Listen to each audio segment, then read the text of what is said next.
This episode of Simulation Nation is brought to you by Avkin Incorporated, your one-stop shop for everything wearable simulator and standardized patient.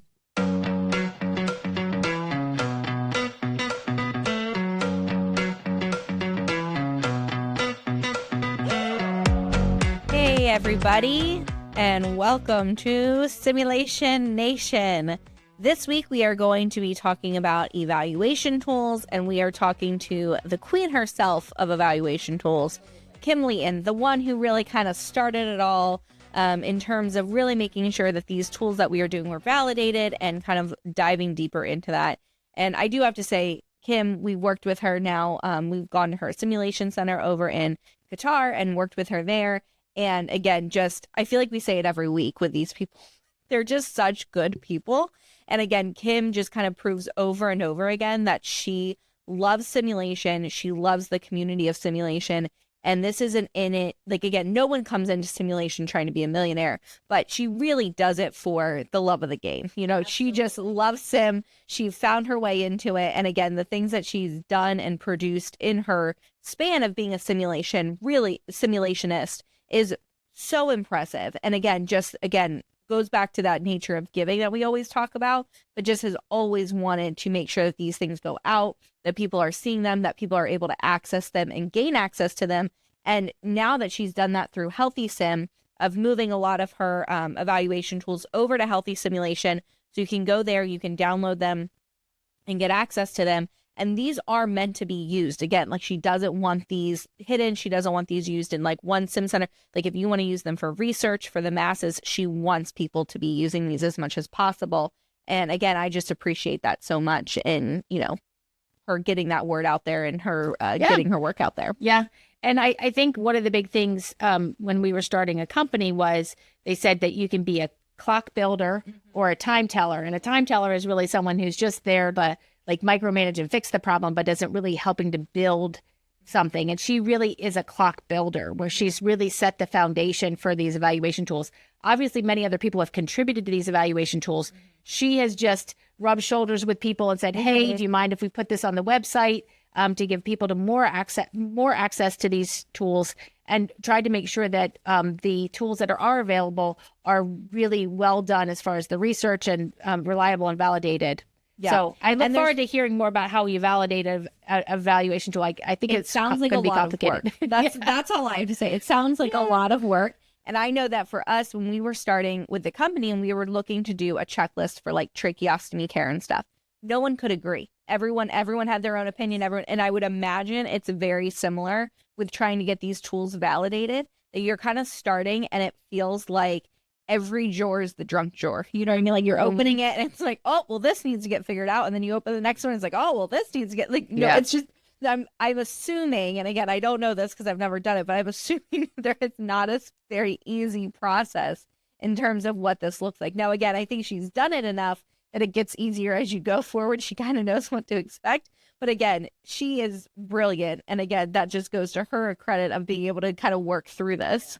And that's why a lot of people do that kind of work during their PhD process, because at least they're getting some benefit from it rather than just having it as part of their workload. So definitely can imagine it's going to be a challenging one. So I really look forward to talking to Kim and hearing more about the development and how she got started with it. And we definitely want you to stay tuned and hear more about what Kim has to share today. All right, Kim, thanks so much for joining us on this episode of Simulation Nation. We really appreciate you being willing to join us and certainly crossing many, many time zones for this meeting. So I appreciate your time and patience as we got set up this early morning.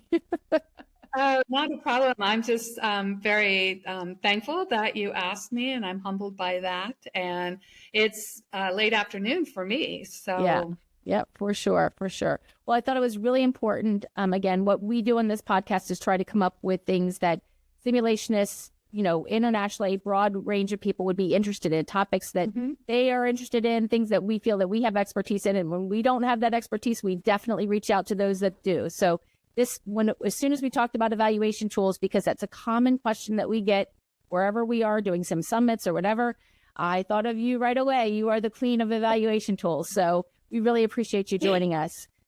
Before we get started into, the topics on simulation evaluation tools, could you tell me a little bit about how you got started in simulation? I know we've talked about it many times, but I want our listeners to hear it too.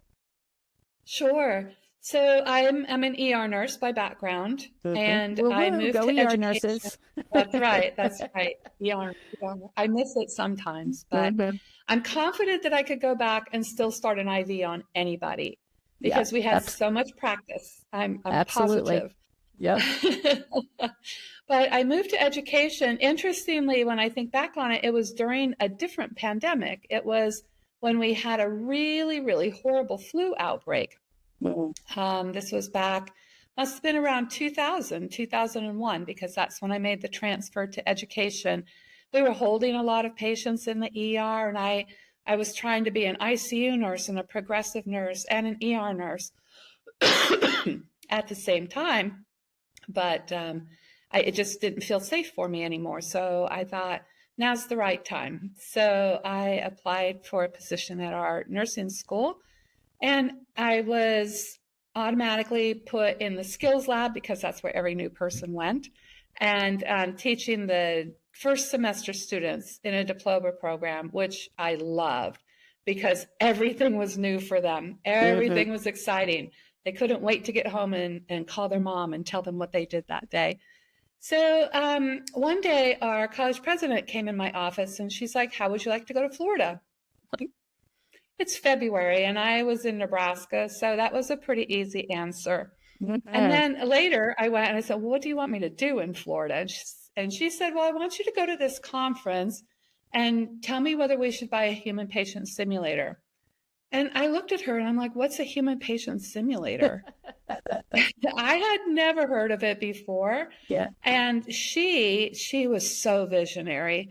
She had been fundraising for the simulator for 6 years by having a silent auction and fashion show.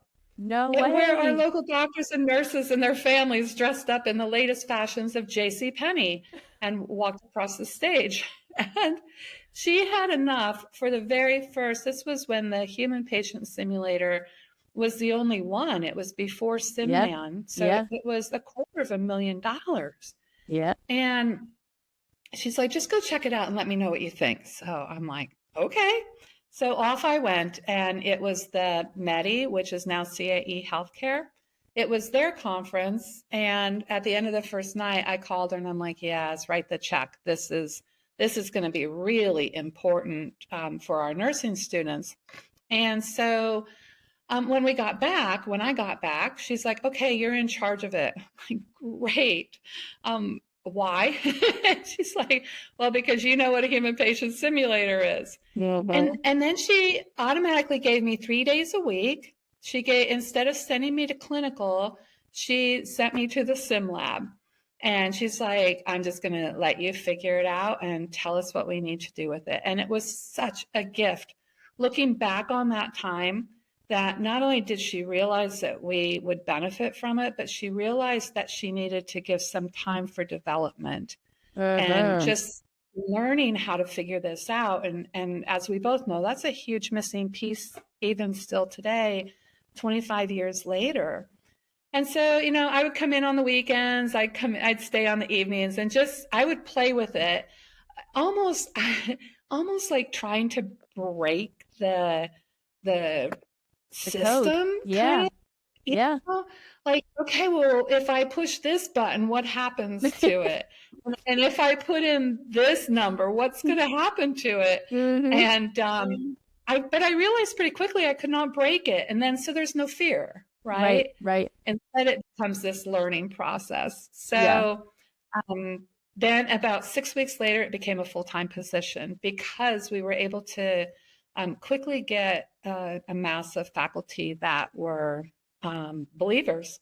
That's excellent. I was so fortunate. Yeah, you definitely were. That's amazing.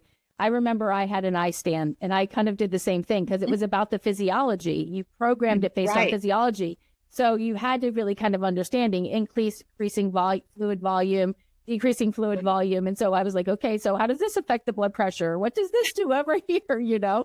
So I remember those days of trying to figure it out. And it was really before I mean, I wasn't as early as you were. I was 2006, but I remember where it wasn't necessarily pre-programmed, and so you had to program your scenarios into it and be comfortable with, how these different things. Now, you actually helped to create the PNCI at Medi, right? And so you definitely did a lot of work with understanding it and being comfortable with that particular product. So you were really a forerunner in all of this, which is amazing. How did you take that leap into the educational tools? For evaluation or for like PNCI? No, for the I'm sorry, I switched gears. But did you have something else you wanted to say about the PNCI? No, but that is where the SET M started. The simulation effectiveness tool was a component of the PNCI, the Program for Nursing Curriculum Integration.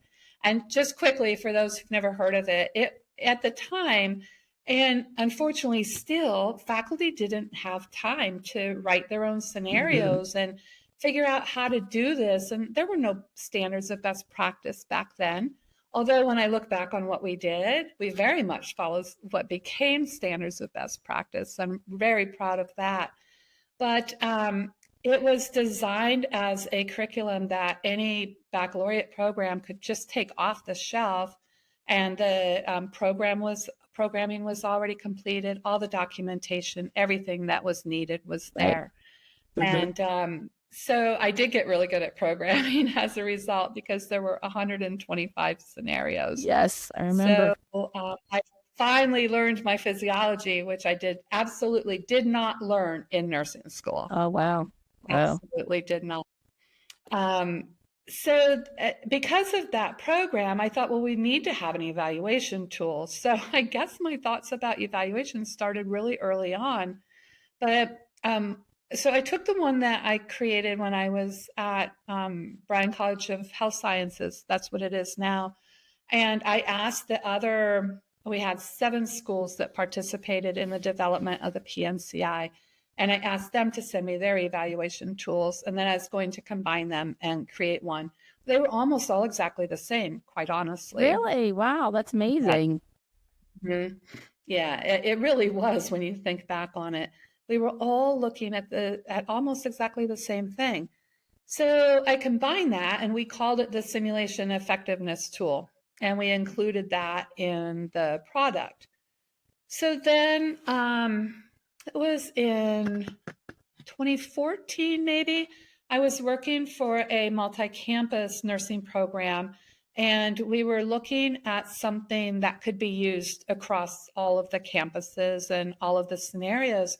And one of my coworkers, who's a really good friend now, she really pushed back on the set, and she didn't want to use it. Like, of course, I was really taken aback by that because it's your baby. That was my baby. And I said, so tell me more why you don't want to use it. And she's like, it's just not current. The language has changed. And she was absolutely right. We now had standards of best practice. We had the dictionary. We had QSIN. We had the AACN Essentials of Best Practice, and it wasn't well reflected. And at the end of the day, we didn't really change much in the structure or the parts of the set, but we changed the words that we used as a result. And we added, so when we did the first set, there was no pre-briefing. That word wasn't made yet. No. Debriefing was a word, but it was not as serious of a word as it became. So when we redid it with permission of what was now CAE Healthcare, they allowed us to revise it. And then we did the psychometric testing, the reliability and validity on it, and made some changes. And we have more items now, although it's still a relatively short tool. But it has good reliability and validity evaluation of the data that was collected with it. So it was originally designed for nursing, I 100% believe that doesn't matter at all. We've taken the word nursing out of all of it because even with all of the evaluation, almost all the evaluation tools that I've done, it's about apprenticeship style learning. It's about professions that take care of real people in order to learn their profession or their craft, right? So we all do an assessment. We all have to have critical thinking. We all need to communicate and we all need to teach. So this thought that, well, this is a nursing evaluation, it's really not. It's really not. So Yeah, that's excellent. I'm always excited when somebody asks that question of, we're a XYZ program. Can we use that? And I'm like, please. And, please do a Chromback Alpha and please publish what you get so that other people know it's available to them. Absolutely. So the idea of validating an evaluation tool, I think, gives many people a fear or anxiety or maybe weak in the knees. I'm not really sure. So what goes into validating an evaluation tool? How do you, because a lot of people have their own pieces of evaluation tools or ideas behind that. But what would be the process if somebody wanted to validate their tool? Yeah, sure. So one of the first things you have to do is make sure that the construct or the things that you're evaluating is really what you wrote down.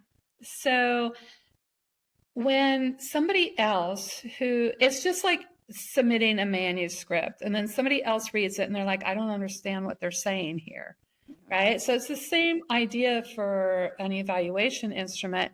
Is it really measuring what we think it's measuring?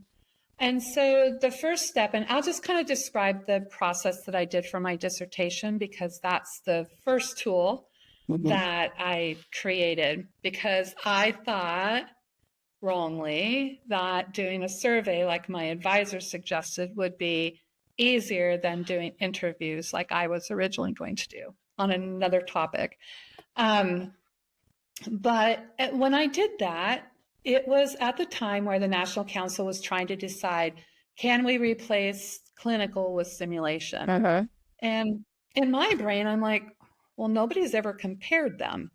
So if we don't know how similar or dissimilar they are, how can we make a decision about replacing one with the other? So then the National Council of State Boards of Nursing decided they were going to do their big study. And of course, like many doctoral students, I finished my PhD and I just stopped. I did not publish anything at the end of it. I wasn't working in an academic environment our focus was teaching, not research, not publications. So they tracked me down. They heard I did it. I still don't quite know how, but asked me to get it published so that they could use, it was the Clinical Learning Environment Comparison Survey. They wanted to use that for the study. So back to the validity. So when I created the items for this survey based on the literature and based on what I knew about the nursing process. So it was about knowing about your patient's physical, psychosocial, sociocultural, spiritual, developmental needs, communicating with the team, communicating with the family, all those things we have our nursing students do as part of their care plan. It's really care plan at the end of the day. Right. And then I had, oh my gosh, I had 11 experts in the subject. And so that's really the next step, is identifying this expert panel that can give you feedback. So now this was 2006. So, it was somewhat limited. And the reason I decided to do my dissertation on sim, as an aside, is because there were only 71 published articles about simulation. Plenty of room. When I started the dissertation. And now we can probably get that many, in a month easily. Yeah. Being published. So I'm like, oh, this will be easy. It wasn't. But anyway, finding those experts, I picked some of the people that I knew from doing the program for nursing curriculum integration, because I knew they were all doing it in a standardized way in what we believed at that time to be best practice, because they were all following the same guidelines. So I had them. And then I also had one of my old professors who was an expert in survey design. I had asked her to help. And then what I did, without really knowing it at the time, was content validity index. And so, or content validity ratio as well. So without going way down that path, it's a way of statistically analyzing how valuable or how important each item is according to an expert panel. And each item gets an index number, and each survey gets a scale number. Sorry, I said that backwards. Each item is a ratio. The full survey is an index. I say it backwards all the time because it feels backwards to me. Like a ratio should be, like a percentage, it should be at the end, but it's not how that works. So you go through this and you identify, according to the experts, what they think is most important, what is most valuable. Then you go and you also ask them about the readability of the items. Is it clear or not? And then you always ask them for their recommendation on how to change things, so that you don't have to guess. I'm not sure what they were thinking, because they'll tell you. So then you go back and edit it, and then do it again and see if your numbers have improved through that process. So then I did a retest, which was reliability. And I did that with our students at the school I worked for. And they did, I did not do it. I didn't think it through when I did it, but I had them do it one day and they responded after a scenario. And then I had them do it again 2 weeks later, but I didn't know there was an exam right afterwards. So they really were focused, I'm sure, more on the exam than on my tool, but I got decent enough results to keep it going and use that. Then I did some statistics. Well, first I sent it out to a lot of people. I got 422 responses for my survey. Wow. And it was a really, really high percentage. But again, I sent it to skills lab coordinators who are my friends. And so, you're able to convince potential participants to do things for your friends. And at that point in time, too, we didn't have computers yet. I mean, we were just getting them, and the computer at the school was the mainframe in the basement. So, that was for the data analysis. Right. But we still had to send out paper surveys. So I'm getting boxes of surveys back. And my mom and I sat and filled all the data in on a spreadsheet, and then, did the punch cards, and it was just crazy. Wow. But then the most important thing for anybody who's creating an evaluation instrument is to find yourself a statistician that you can work with. Yes, definitely. You're not trained to do statistics. No. At all. And so when I did this, I was so fortunate because where I work, the person in the next office, a friend of mine, she was a statistician. Oh, that nice. worked out quite well to my advantage. Yeah. And so June did all the stats on it, and then she sat with me and she went through every single item and told me what it meant. And now I can look at it and I can tell. I can do it myself, but I'm slower at it, of course, than she was. Sure. But, we did all the frequencies, or, how many people responded, 3 or 4 or 3 or 2 or 1, and 4 was the best, and 3. And the percentages, the cumulative percentages, and then oh my gosh, there were so many statistics because it was my dissertation. So Sure. my advisor had me with 33 research questions. Yeah. Wow. Wow. I So still it sounds like there's a the lot that goes into it. I mean, There is it a does sound, ton. it's not for the faint of ton. heart, right? And I think No, that, and I actually say that a lot. It's not for the faint of heart. yeah, But no, it's fun though. It's like a puzzle. Because sure. then you do the end of it, if you do confirmatory factor analysis, it shuffles the items into different categories based on some statistical rotation called Varimax. And that gives you your subscales. And then you get to name the subscales, which I would rename them in the set M if I ever have that opportunity again. Yeah. With the clinical learning environment comparison survey, when we upgraded that during COVID, we did change there was a clinical judgment subscale, and it's now clinical reasoning because I talked to Dr. Patricia Benner, and I said, it seems like this fits more with what you're talking about, clinical reasoning. And she said, it is. Do you remember why you called it clinical judgment? And I said, I don't think we had that term back then. And she looked back and she's like, we didn't. We didn't talk about clinical reasoning in 2005, 2006. So, taking a look at these evaluation tools every once in a while is really important. Right. Making them fresh. I just find it's just like a big puzzle. And I love doing puzzles. So it's fun. That's excellent. I think everybody has their skill sets.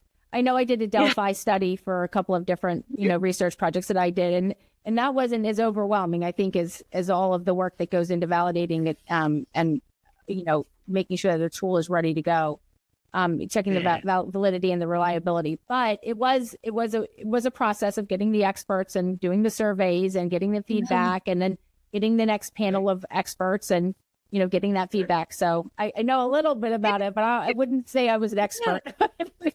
No, I actually think that Delphi is harder. Yeah, because maybe. you have to sort. It's like doing qualitative research, qualitative evaluation, right? Okay, does this mean the same as this? Can I group these things together? Yeah, and even internationally, there wasn't necessarily agreement, right? Because it was on tracheal suctioning, so it was when we were creating the AvTrach and looking for is this as good or better than what they have in simulation currently and that kind of thing. So we worked with Hopkins on that. Mm-hmm. So you've mentioned 2 evaluation tools, but you also created a website that has lots of evaluation tools. So can you talk a little bit about the impetus for creating that kind of clearinghouse of evaluation tools for simulation? Yeah, sure. It started out as a very self-serving opportunity because I was getting a ton of emails. Can you send me this? Can you send me that? I want to see this tool. I want to see that tool. And, once I got up to 4 or 5 of them, it was really, I needed a secretary just to manage these emails. So I was home at my sister's house over it was after IMSH. And I said, I need to learn how to create a website because I think there has to be a way to automate this process. And so I had never created a website before, and I went all out for my first and only one. But I thought, if I can get this information out there to people and come up with a way for them to, download these tools on their own, because I'm certainly not going to, I was advised to, market these and sell them, and I'm just not going to do that.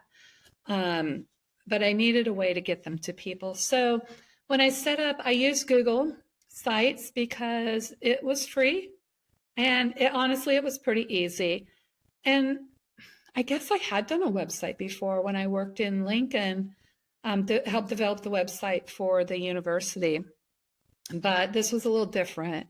And so, having to decide, okay, what's going to go on each page? What's going to link to this? I've redone it a few times along the way. But I found an add-on, excuse me, that allowed people to enter I had this notion that if I knew who was downloading the instruments, that it might become valuable for future research. Oh. And so I had people put in their name, their email, what tool they wanted, what they wanted to use it for, that kind of thing. Uh-huh. And it automatically created a Google database for me. And so I always had that massive database, and I would go through it, I don't know, once or twice a year, and I would delete all the duplicates because it might surprise you that when people save things, they can't find them later. And so they go back and they were remembering the website, which was great. But sometimes the same person would download things 3 or 4 times. And so I wanted to really get a good understanding of the usage of that website. So, they put in their information, I got my database, and then as soon as they clicked enter on that, it took them to another page where they could automatically just print off the evaluation. Yeah. And then I put some instructions there that just said, feel free to use this however you want to use it, but let me know if you want to edit it, because, I wanted that opportunity to talk to people about how that could change the reliability and validity of the tool. And let me know if, excuse me, if you need a letter for IRB, official permission. So I still get a lot of emails, mostly because people are doing research, which makes me really happy. And I have a very long list of people who are in the process of translating tools and doing cultural translations on them, which is, I love that. That's amazing. I had that website a little less than 5 years and had over 7,500 unique downloads. Wow. So because I'd taken out all the duplicates. So 7,500 and from 89 countries.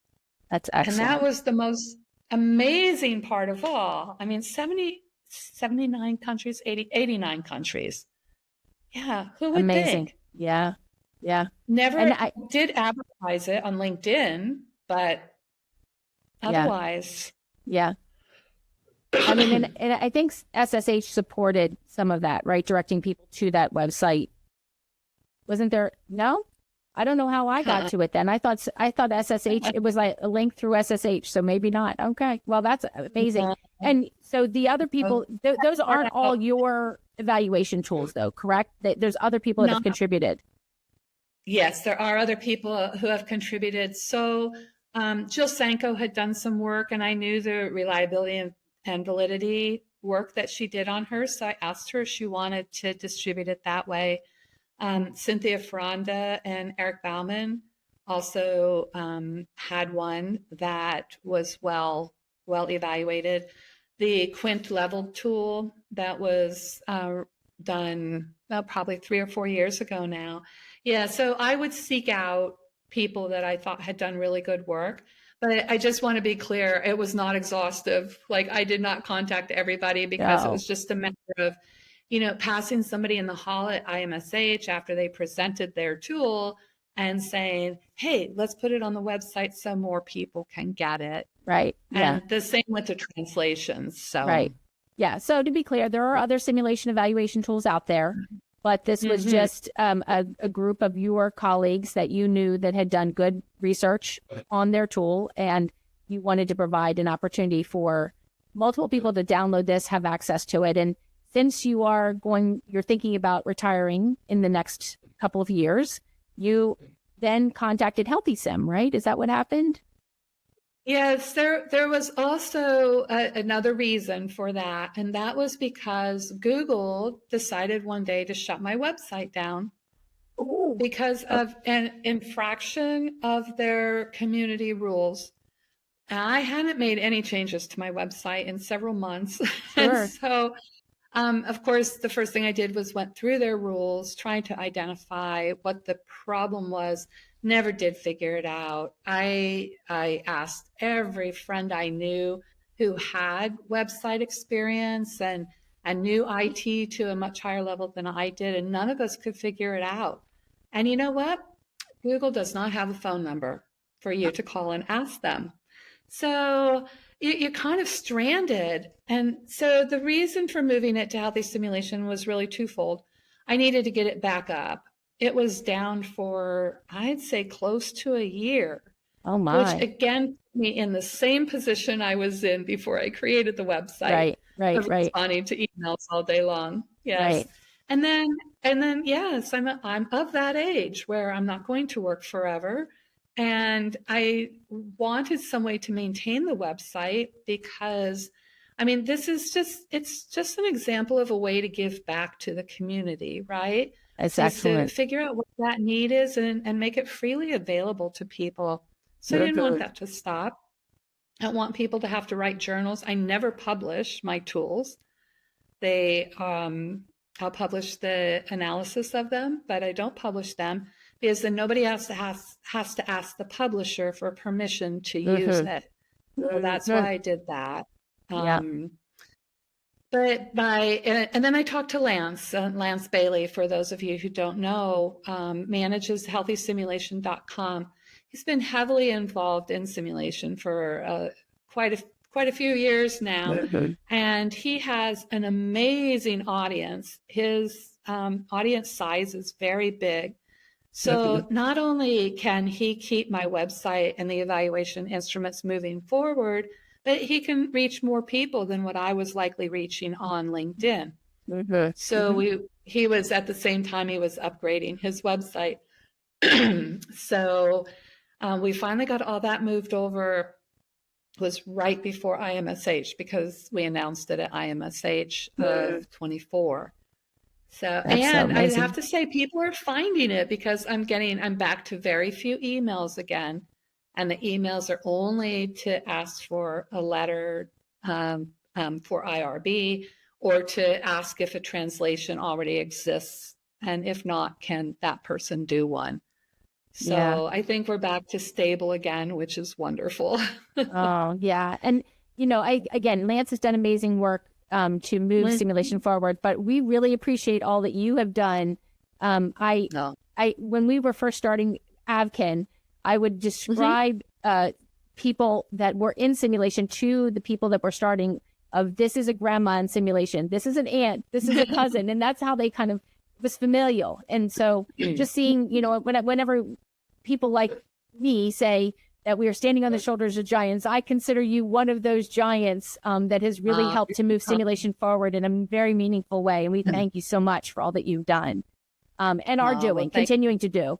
I was talking to Teresa Gore on the podcast recently, and she said that one of our friends is not going to retire. She's going into preferment instead of retirement. And I know that you'll still be with us and still be contributing to this amazing, new educational modality because it is your heart and soul. But I do really appreciate all that you have done and continue to do. And you're just so approachable, so friendly. And I always say that about the early founders in simulation is that they've always been real people, super approachable. Yeah. They want to help. They get excited that people are excited about this. And you are definitely one of them. So thank you so much. Well, thank you. That's very kind. I just love what I do. All of my friends say, there's no way. There's no way you're going to leave this all behind. And I said, we'll see. So we end every podcast episode with, you're a simulationist when, and, what was that time where you're like, I really become a simulationist? Yeah, this is a really great question. And I saw these questions ahead of time. And I was really struggling with it. And I wanted to come up with some funny, witty, comedic response. And I never got to that point. But I do remember, I just loved this pedagogy from the minute that I saw this mannequin. And, it wasn't just the coming in on evenings and weekends. I remember we had our mannequin out of the box for 2 days when our college president said, I've invited the news team to come here to watch the students take care of a patient and do an interview. So I'm like, okay. But the news team wanted the students to do CPR on a patient and have the patient die. And I'm like, we're not going to do that. We can't do that. That cannot be their first experience with the simulator. And then I handpicked 2 students, and I told them ahead of time, look, this is what's going to happen. No surprises. The person wants the simulator to die. I'm going to try to divert the conversation away from that. But I want you to know right up front that nothing, the simulator is not dying because of anything you did. And I was thinking back about that, and I'm like, wow, I feel like I kind of got it at the very beginning. Psychological safety before we really even were talking about it. Yeah, that's amazing. Yes. Pre-briefing and learning objectives and that, I've written a lot about letting the simulator die. And I just recognized that right away. And so I think I'm just super fortunate I was in the right place at the right time, that like this was meant to be my career. I just fell into it, through our manager, but this is where I was meant to be. Yeah. This is the kind of teaching. I didn't really like being a classroom teacher until I started doing a lot of active stuff and filming and broadcasting from the sim lab down to the classroom. And I was a good clinical instructor, but that's not really where I wanted to be either. Yeah. I wanted them to be able to make mistakes and learn from them. And so I would say it was very early on that I knew I wanted to be a simulationist. And then when I got to the point where I could talk about it without having like notes and cue cards and things like that, I'm like, yeah, you're a simulationist. All right. Yeah, I can definitely see it. I mean, like the weekends and evenings coming in to learn the simulator definitely would qualify that to be the transition to being a simulationist for sure. Yes. All right. Well, thank you so much for joining us. I really appreciate it. Thanks for your patience and letting us get set up. Yes, of course. Thanks for asking me. This was really my pleasure. And I hope our paths continue to cross. For those of you who don't know, he has been to see me in Doha twice. Yeah. Not so long ago. So it's always exciting and to see you and Megan and catch up on what you're doing. So all right. Well, thanks so much. Appreciate you. Thank you. All right. Have a great day. Too. All right. Bye-bye. All right. So that was our word from the giant in simulation herself, Kim Leighton there.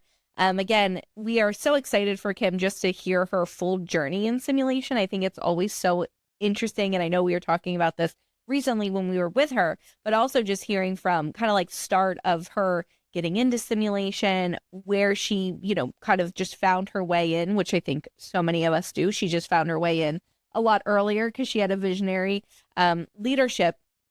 But she really did have one of the very first mannequins that ever came out in especially simulation. The Medi mannequins. The Medi mannequins, yeah. Like one of the very first ones inside of nursing. She said at the time SimMan wasn't even out yet. Yeah. And so again, thinking about that in terms of what that she's seen nursing simulation pretty much from the dawn of its existence, right? She was there for all of that. And then again, seeing her work just as she's kind of gone forward, I think that the greatest thing with Kim is that she is so humble and so real about her experiences and her challenges and her journey through everything. It's just like, it's not easy. It's not supposed to be easy. There's going to be challenges, but this is how she's kind of worked her way through it. And again, continues to, do amazing things inside of simulation. She's now at Hamad over in Qatar, and again, doing incredible things over there and running her simulation lab. I know we were talking to her recently about some of the recent struggles that she's had with figuring out everything with animals and things like that and bringing them into the sim lab. And she's like, I don't even know what to do. I never saw myself doing any of this, but I do think that so frequently happens to us in simulation, where you get into it and you're just kind of like, how did this end up my life? Like, how is this my day-to-day that this is what I'm doing right now? And I think Kim's story is such a great example of that. But I think the other big thing with Kim is just, I didn't realize that she had just started, or that this was the first full accreditation process that she had been through with the center in Qatar. I thought that she had done it. accreditation with several, but she said no, this was her first full. Like she had done provisionals or she had done a piece of it, but her first full. She said she's been spending so many nights and weekends doing it, she doesn't know what to do with herself now. I'm like, boy, Kim, now you really get to enjoy yourself and relax a little bit. She'll probably end up editing journal articles or something like that. But Kim has really, again, been stellar in getting this simulation industry propped up. And supported. I think, one of their articles that they published on was the fact that there is very little, if not any, research to say what is best to do as far as clinical education. But there's so much now with simulation, and I think it's not to say that clinical education is not important, but I do think that because it's been around for forever, everyone's just, oh, well, you just do that. It's the natural lead, right? You just do that. But how do you do it best? I mean, I can remember being a simulationist and then wanting to go into clinical to see my students take what they learned in simulation and into clinical. But I was kind of like, okay, so who's going to teach me how to do this, right? Or who mentors me through this? I think we've come a long way in simulation. And I think that it would be great to have some research out there about the best practices for clinical educators.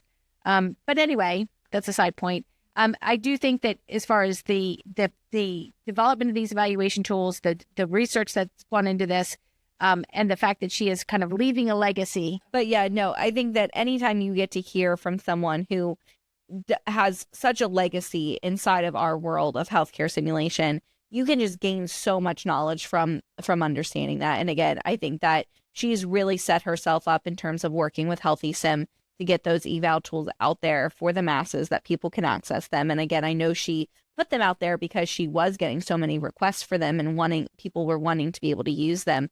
And so now being able to have it kind of where she's not managing it, it's managed all through, Lance and Teresa and their great team over there at Healthy Sim. That again, it just makes it a lot easier for simulationists to get access to these great resources that can be used for research, that can be used for PhD projects, all of that. So if you guys are interested in learning more, if you want to review the evaluation tools, again, head over to healthysim.com. They're all there. You can search for them. And again, we thank you, Kim, for joining us today and hope that you guys all enjoyed that conversation and learning a little bit more about her process of going through getting a tool validated.